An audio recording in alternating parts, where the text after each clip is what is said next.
I was playing with a thought and would like to invite you to join the game. It's about the different world of color and black and white photography. Color photography can be seen as seductive. She's the one you notice across the room and catches your eyes. She announces herself as she enters the room, and the head turns to take just one more look. She looks back as she fixes her hair behind her ears. Black and white photography, on the other hand, leans closer to the realm of romantics. She enters quietly. She doesn't force you, but asks nonetheless to stay a little longer than you meant to, and notice the way she tilts her head before she speaks. The latter one demands more time, so we better start playing then. I was watching this show called Ripley and repeated this one scene many times. Ripley is shown three dressing gowns with different patterns and colors. He is told all the other things are already packed for him to deliver to his employer's son, except for the gown. Without hesitating, he says, "Oh, I think the maroon." He is corrected by the butler. "Burgundy." He agrees, "Burgundy. Are you sure?" "Definitely." Now, this entire series is in black and white, so what we see is only the different patterns. What we don't see is the color. This is the beauty. The characters know the colors, but we don't. Later, when the gown finally reaches the person it was meant for, his reaction is, "Who in the world would wear a purple paisley robe?"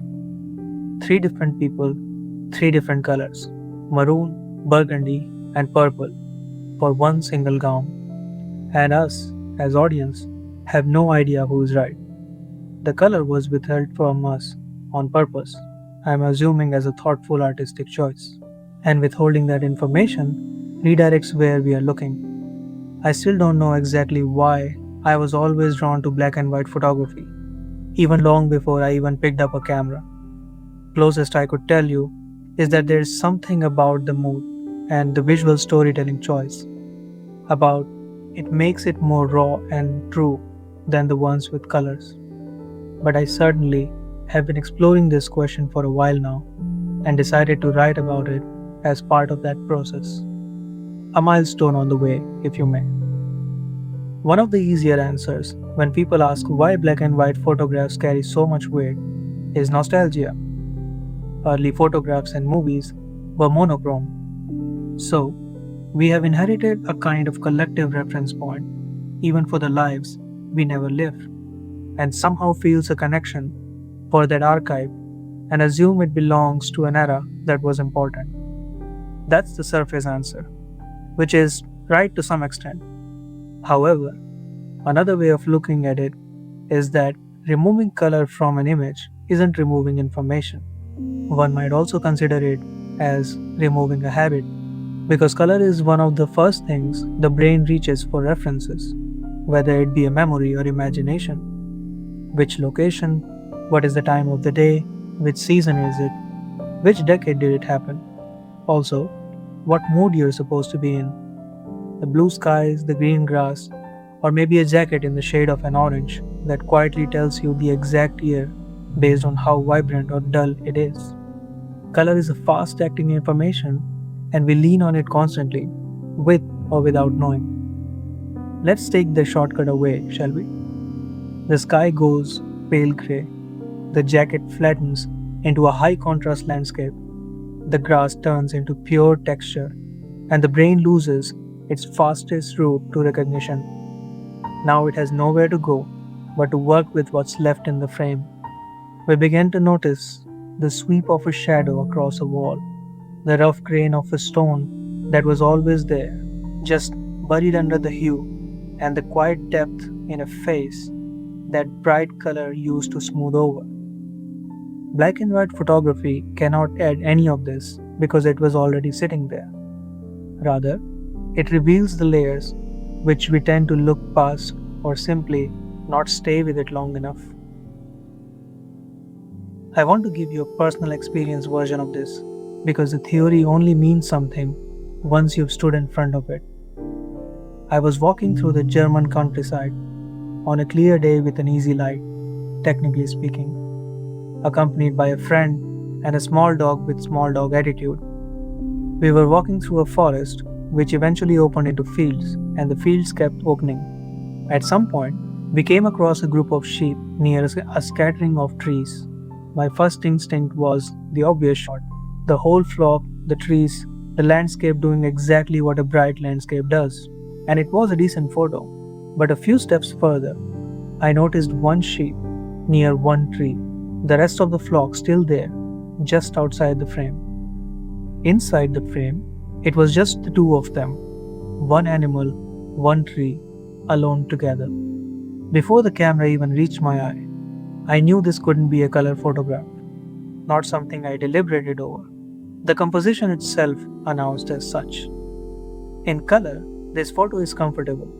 Warm blue sky, rich green field, the kind of palette that reminds you of a childhood picture book or a postcard rack. Nice and pleasant, but it wasn't enough for me. In high contrast monochrome, the subject pushed towards silhouette, the shadow carrying more, if not equal weight than the light, and the telling a new story altogether. It stopped being a pleasant and started being solitude. One figure, separated from the group, standing just out of sight of everyone else. But to tell you the picture outside of this frame, the individual one was barely separated from the group. In fact, I had to move a lot to make the story as that. The black and white didn't invent, instead, called out that feeling as the dominant one. The solitude was already sitting in the geometry, just one shape against an open field. Taking the color away stopped the photograph from being reduced to just another postcard photograph. I've heard people dismiss black and white as a cheap trick, a filter that makes ordinary things look important, and in many places, it could be the case. But I think that for many of the other cases, this criticism has the mechanics backwards. In a color photograph, a shadow is crowded. You see the darkness, sure, but you also see the hue of the whatever is casting it, the tone of the surface catching it, and the temperature of the light around it, all of it competing for your attention all at once. Remember the seductress? In monochrome, a shadow gets reduced to its actual shape, and inside that shape sits the one thing the color usually crowds out: the possibility that you don't fully know what you're looking at. Take a photograph like the one I took at Karlsplatz, Vienna one evening. Figures along the edge of the architecture, their shapes mirrored upside down in the dark space beneath them. And because there is no color, you can see that the people are gathered there, but not their faces, their clothes, the exact temperature of the night. Because that's withheld, you lean in and look longer. It's a strange feeling. We spend most of our lives avoiding the unknown, and then we walk into a gallery only to get magnetized by it. I believe a shadow in the black and white photograph isn't hiding the truth from you. It's handing you the unfinished part and asking you to sit with it, whatever you bring to that: your memory, your own associations and fascinations. The story of the evening you would have written yourself becomes part of what the photograph carries. I see it as an invitation for collaboration instead of a manipulation. A romance, you see, a slow dance. When I'm out walking, my camera is set to monochrome by default. Except for the client work, a brief that asks for color gets color. But on the street, moving without a fixed destination, the screen stays black and white, which means I'm running two versions of the same street at once. Through the display, I'm reading light, shadow, structure, and contrast. Outside it, my eyes are still taking in the full color version everyone else sees, on the account of me not being colorblind. What I'm actually hunting for is the exact spot where a shadow is hiding something worth noticing, where light lands on a textured wall people walk past 100 times while successfully ignoring it, where a silhouette is strong enough to carry the whole frame on its own, maybe even without a single supporting detail. This is a way of seeing, not a setting on the camera, and it's trainable, but not by looking at the finished photographs. You build it by watching the physical world. sitting somewhere and noticing how one light source falls differently across different materials, what it exposes on one surface and buries on another, how a shadow of a railing on a staircase can carry sharper geometry than the railing itself, how a figure half submerged in a doorway holds a weight in monochrome that the color would simply wash straight out of it. Only a part of this craftsmanship happens during the editing, but it certainly starts earlier than that, in learning to notice what color can reveal if it is hidden. There's another moment in Ripley worth sitting with.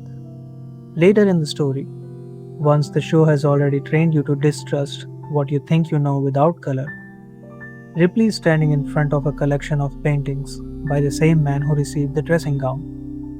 He looks at them and says simply, "Blue, blue, they're all blue." We as audience only see the landscape in each painting, and yet three words are enough. We suddenly know that the sky is blue in every one of them. That single line not only shows somehow about the paintings and the artists who made them, but also about how Ripley himself processes what's in front of him. And since color had been withheld from us the entire time, those three words land with more weight than a full color shot ever could have. Shooting this entire series in monochrome was an important pillar for the whole narrative. The absence of color is exactly what made color matter. A few times it got named out loud. That's an important principle behind black and white photography. It's a decision about what gets handed back to the viewer and when and how much. After that, it is on the viewer to paint the rest of the picture. In my own editing, the color data is still there underneath. I'm still working with it during the monochrome conversion, controlling how each hue translates into tone. A red subject can be made to stand out sharply because red carries a specific luminosity value. Adjust that, and the subject separates from its background through contrast and structure, not through hue. The original color is still doing its job. It's just speaking through the shape now, not through distraction. There's one more thing black and white does that's hard to name but it's impossible to miss. It dissolves your sense of when. With color, we lean on period markers immediately. A specific film stock's saturation, the palette of a decade, the exact shade of a car or a street sign. All of it assigns a photograph to a year before you've consciously registered anything else about the image. In monochrome, yet another shortcut disappears. A photograph taken yesterday can feel like it belonged to a different century, and the one taken 50 years ago can still feel like it happened this morning. This isn't nostalgia dressed up in a different name. It's something closer to the opposite of nostalgia. It removes the false confidence of easy categorizing. Color lets us assume we know the era, box the image, and move on. Black and white takes that surety away and turns the photograph into one open puzzle, one without a fixed final answer. And during that extended stay, you catch the details you would have walked straight past if were allowed to file the photo under a decade. So why do black and white photographs land the way they do? Instead of blaming the missing pieces, I see what the absence pushes back up to the surface. Monochrome exposes texture, the actual surface of the world, the part the color tends to unintentionally smooth over. It exposes depth, the physical shadow and the psychological space sitting inside it. It loses your grip on time, showing you that color had been simplifying the timeline and asks you to not trust it for a while. It isolates a subject by structure and light instead of hue, which invites a completely different kind of attention and mood. And underneath all of that, it reveals way too much about the person looking. The details you fill in, the imagined state of the gown, the color you would guess for the sky behind the sheep's wool, the mood you would assign in the evening sky, and its reflection below. None of that comes from me, it comes from you. A photograph that asks you to complete it becomes personal for exactly that reason. Because I didn't engineer a specific emotion and handed it to you. Instead, left the path open and you're the one walking through it. That's the special dimension sitting inside the medium. Black and white doesn't tell you how to feel, it just clears enough space for you to feel something that's genuinely yours. Most images today arrive fully saturated, with color and instructions both included, no assembly required. Leaving that space open on purpose will always be the strange thing to do. Maybe that's worth doing more often, on and off the frame. If this changed how you look at the monochrome photo, tell me which part in the comments. Like, subscribe, and share it with someone who would want to add their thoughts to this conversation. I'm quite sure that there's much more to be added to this. And until next time.